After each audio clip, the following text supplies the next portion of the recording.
कब्र को जल्दी खोलो और यजीद को बाहर निकालो।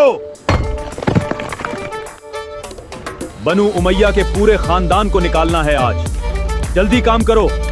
क्या आप जानते हैं कि तारीख में एक वक्त ऐसा भी आया जब दमिश्क में मौजूद उमवी खुलफा की खबरों को एक एक करके खोद डाला गया, और जब उस शख्स की खबर पर कुल्हाड़ी चली जिसने आले रसूल पर जुल्म के पहाड़ तोड़े थे, यानी यजीद बिन मुआविया, तो कब्र के अंदर से क्या निकला? आखिर वो कौन सा अब्बासी हुक्मरान था जिसने यजीद की वफात के 65 साल बाद उसकी खबर को खुदवाने का हुक्म दिया? और इस लर्ज़खेज़ वाक़े के पीछे क्या कहानी थी? आज की वीडियो में हम तारीख की किताबों में छपे इसी सनसनीखेज और इबरतनाक सच से पर्दा उठाने वाले हैं। वीडियो को आखिर तक देखिएगा, क्योंकि तारीख का ये बाब आपके रोंगटे खड़े कर देगा। कहानी शुरू होती है वाक़या करबला से कुछ अरसा पहले। यजीद ने अपनी जिंदगी ही में अपने बड़े बेटे मुआविया बिन यजीद, जिसे तारीख मुआविया सानी कहती है, को अपना जानशीन मुकर्रर कर दिया था।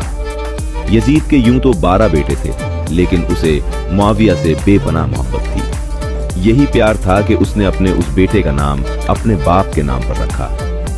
यजीद ने अपने 2 बेटों खालिद और मुआविया को उस वक्त के सबसे अजीम और जय्यद उस्ताद शेख उमर अल मखसूस के मदरसे में भेज दिया। लेकिन यजीद इस बात से बिल्कुल बेखबर था कि शेख उमर अल मखसूस का दिल इश्क़े अहले बैत और मोहब्बत रसूल से धड़कता था।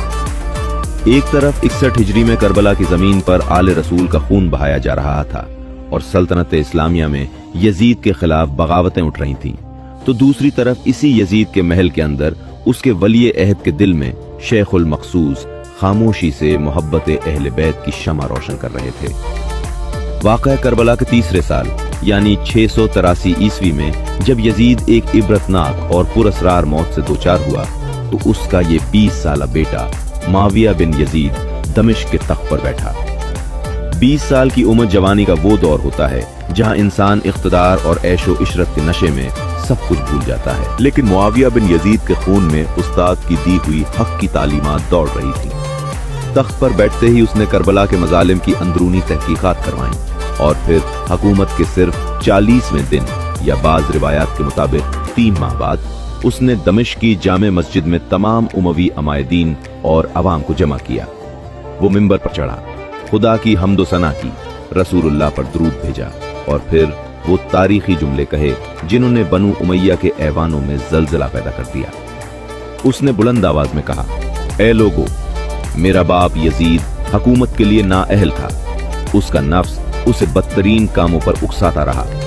उसने रसूलुल्लाह की पाक औलाद पर वो बदतरीन मजालिम ढाए जिनका तसव्वुर भी नहीं किया जा सकता। आज वो अपनी शर्मनाक जिंदगी का खात्मा करके अपनी कब्र में अपने आमाल का हिसाब दे रहा होगा।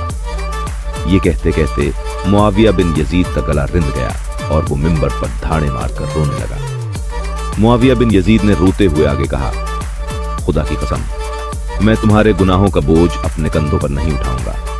मेरी ख्वाहिश है कि ये हुकूमत इमाम आली मकाम के फर्जंद हजरत इमाम ज़ैनुल आबिदीन के हवाले कर दी जाए, या फिर तुम खुद अपना खलीफा चुन लो। मैं इस खिलाफत को ठकराता हूं। जब वो मिंबर से उतरा तो उमवी शहजादे गुस्से से पागल हो चुके थे। उसकी मां ने तड़प कर कहा, काश मैंने तुम्हें जन्म ही न दिया होता, काश तुम अभी भी हैस का चीथड़ा होते। मुआविया ने जवाब दिया, खुदा की कसम, मैं भी यही चाहता हूं। अगर मेरे रब ने मुझे माफ ना किया तो मुझसे बुरा कोई ना होगा। बनु उमैया ने उस तौहीन का बदला बहुत बेदर्दी से लिया।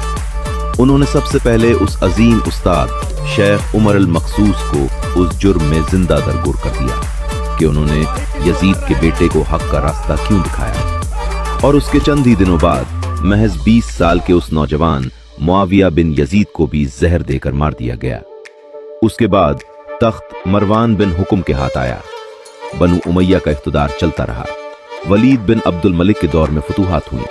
हजरत इमाम ज़ैनुल आबिदीन को जहर दिया गया और फिर उमर बिन अब्दुल अजीज जैसे आदिल हुक्मरान भी आए। लेकिन जुल्म की बुनियाद पर खड़ी ये सल्तनत ज्यादा देर न चल सकी। 750 ईस्वी में बनु अब्बास ने अबू मुस्लिम खुरासानी की क़यादत में काले झंडे उठाए और बनु उमैया की हुकूमत का तख्ता उलट दिया। बनु उमैया का आखिरी खलीफा मरवान सानी मरवानुल हिमार इबरतनाक शिकस्त से दोचार हुआ। सल्तनत अब बनु अब्बास के पहले खलीफा अस्सफा के हाथ में थी, जिसका लक़ब ही खून बहाने वाला था। अस्सफा ने आते ही बनु उमैया का नामो निशान मिटाने की कसम खाई। उसने न सिर्फ जिंदों को कत्ल किया, बल्कि उसके चचा अब्दुल्ला बिन अली ने दमिश्क पर कब्जा करते ही हुक्म दिया कि उमवी खलफा की कब्रों को खोदकर उनकी हड्डियां निकाल ली जाएं। और फिर वो घड़ी आई जिसका दमिश्क के लोगों को यकीन नहीं था। यजीद बिन मुआविया की वफात को 65 साल गुजर चुके थे। अब्बासी सिपाही अबुल अब्बास अस्सफा की निगरानी में यजीद की कब्र पर पहुंचे। अस्सफा का इरादा था कि वो यजीद की लाश को निकालकर दमिश्क के चौराहे पर सूली पर लटकाएगा। कुल्हाड़ियां जली, मिट्टी हटाई गई, संगे मरमर के टुकड़े अलग किए गए। दमिश्क के लोग सांसें रोके खड़े थे कि अब 65 साल बाद यजीद का क्या हाल हुआ होगा।